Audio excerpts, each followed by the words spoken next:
Les Sénégalais réunis de toute obédience, ñëpp daje. Les républicains, les parlementaires, les anciens présidents groupe parlementaire, les anciens ministres, PDS, coalition Sopi, ñëpp parce que c'est un homme de consensus. Parce que ñun liñ fi woowee Doudou Wade ba léegi lañ leen di laaj lan moo tax. Parce que c'est liñ ko inventel waa Pastef ñoo ko inventel mais un fils doomu Ablaye Wade xeex pour la liberté et pour la démocratie. waajuram taxaw ne du marché ci ay cadavres pour dem à la République tey tous les républicains tous les parlementaires école Doudou Wade la ñuy dem ñu leen di former les mots appropriés plus de des centaines de journalistes ci Doudou Wade la ñuy ressourcé woo sur les éléments de langage et de communication mais tey lu tax ñun dañ ko inventé liñ ko sosal man mi déglu émission Doudou Wade dégguma ci loolu mais c'est parce que c'est la machine c'est la manipulation et c'est la stratégie de Pastef pour ñu tuumaal ko loolu takkal ko loolu. Non parce que xam nga lu tax émission boo xam ne Pape Ngagne Ndiaye un professionnel Doudou Wade nekk un professionnel mais kan ci yéen moo dégg Doudou Wade wax baat boobu c'est parce que ñoom ñooy yëkk dañ daan Badara Gadiaga dafa saaga mos ngeen gis Badara Gadiaga saaga Abou Diallo dafa saaga mos ngeen gis parce que ñoom ñooy dugal seen algorithme yi seen élément yooyu léegi la question qu'on se pose mooy Bara Ndiaye dafa wax loo xam ne CNRA moo ne li mu dégg dafa garaaw ba warul jàll ci télé waaw waxu Doudou Wade dégg ngeen CNRA qu'est-ce que dégg ngeen CNRA def ci censure kon amul infraction parce que CNRA moo yor audiovisuel mais waxu Bara Ndiaye CNRA moo avertir moo mise en demeure Walfadjri daan ne violence bi Bara Ndiaye waxee dafa ëpp waaye léegi jëli wuñu Bara Ndiaye ñu dem jëli ji Doudou Wade te CNRA waxul te CNRA bee la waxoon léegi Bara Ndiaye accusé président de la République bu dugg ci vie privée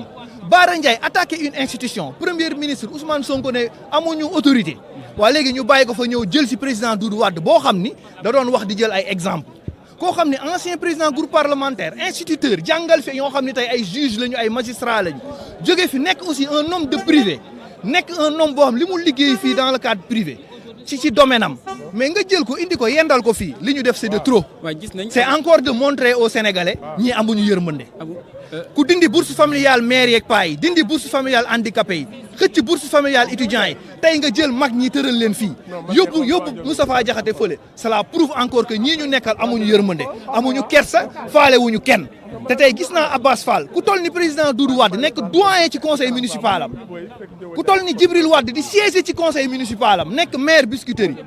nga taxaw di xas magam nga taxaw di wax baat yu magam mooy yow respecté woo institution ville de Dakar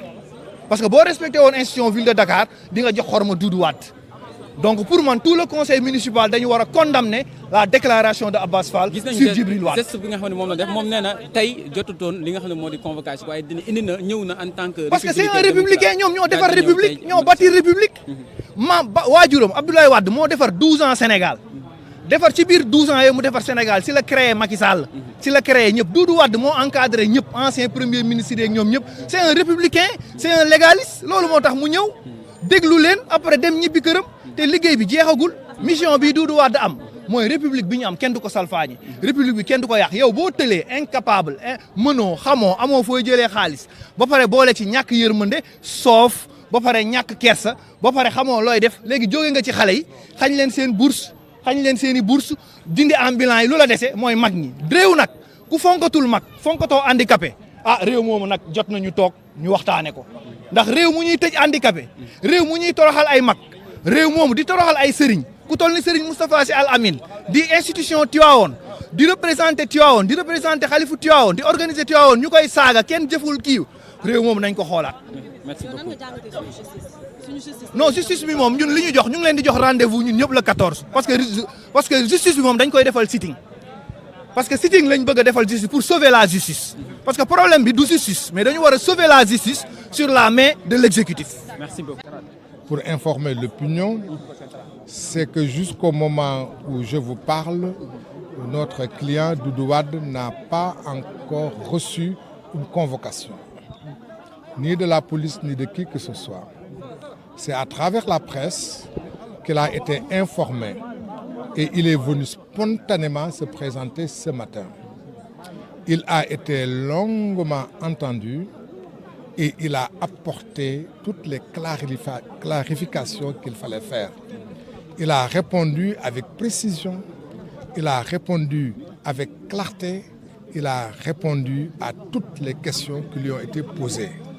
Et ses réponses ont été convaincantes. Et il s'est expliqué sur les propos qu'il a tenus et qui lui étaient reprochés. C'est des propos que vous connaissez tous qui ont été tenus lors d'une émission. Il s'en est expliqué et à la suite de ces explications, on n'a jamais été aussi clair. C'est pourquoi,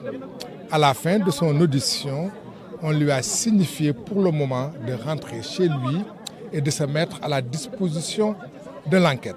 Étant entendu que dans une république, dans une démocratie, tous les citoyens sont à la disposition de la justice et de l'enquête.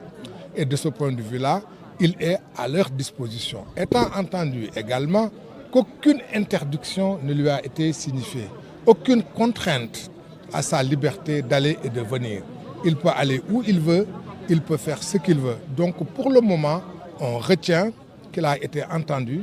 qu'il a répondu aux questions qui lui ont été posées et qu'il rentre tranquillement chez lui. Et maintenant ci wolof ci ay baat yu gàtt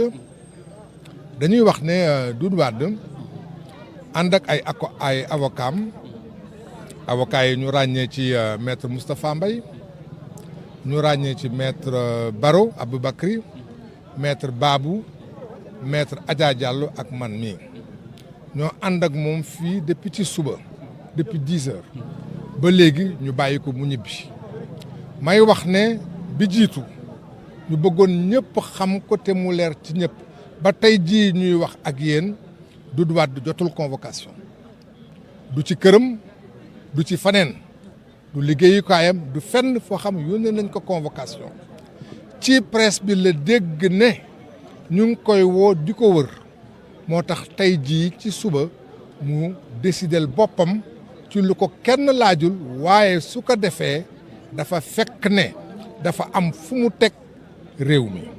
dafa am fu mu teg police dafa am fu mu teg institution yi moo tax mu ñëwal boppam di tubaab di wax spontanément ñëw ne dégg naa yéen a ngi may seet dégg naa soxla ngeen ma ñëwal naa seen bopp nga xool la ngeen may doyee ba mu ñëwee ñu laaj ko ca wax jamu waxoon ca émission bañ doon def ci benn télévision bañ ko laajuñ ko laaj yëpp benn bu ci nekk ci laaj yi indi na ci tontu bu leer nañ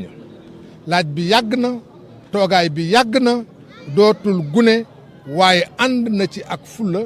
ànd na ci ak pas-pas ba laaj bi ñu ko laaj yëpp lépp loo xam ne mënoon nañ ko indi ci leeral indi na ko ci leeral ba ñu paree mel na ni la mu leen wax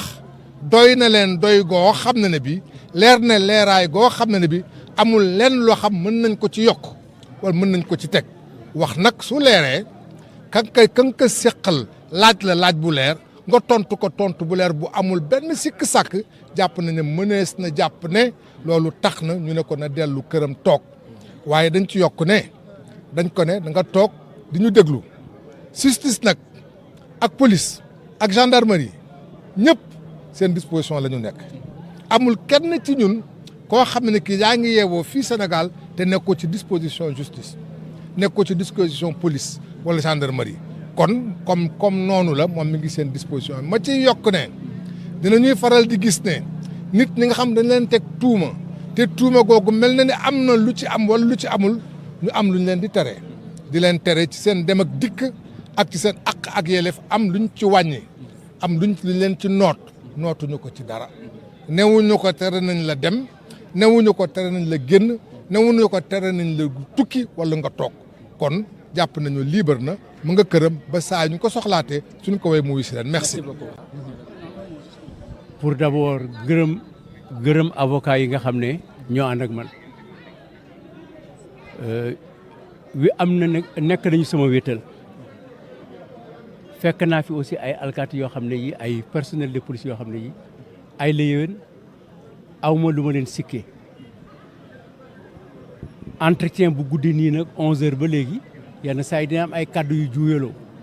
te kaddu bu nekk di nga ko replacer pour tegaat seet diñ la wax lan la ak par rapport ak li nga def maa ngi gërëm personnel de police bi ma fi nekk bi ma fi fekk par contre maa ngi gërëm sénégalais yëpp maa ngi gërëm ñi ñëw fii ak ñi ñëwul ñi bind ñi wax ñi envoyé message man yëg naa ne tey amel naa bor Sénégal te lépp lu ma doon def ci xale yu ndaw yi en principe parce que mag yi ma seetaan ba mag yi ñëw seet si ma bariwul mais ñi ma seet si yëpp 80% ay xale lañu ngoonte man maa ngi jàpp ne li may def ci xale yi bés bu nekk ak guddi ku nekk ndekete doyul jàpp naa tey ne ndekete ci politique di nga am ñu la contre ak ñu la bañ ak ñu la bëgg mais ndekete mën nga ci liggéey loo xam ne bii considération bu rëy ngay am donc yéen ñëpp tant que vous êtes maa ngi leen di gërëm maa ngi leen di je suis très fier de mon peuple merci.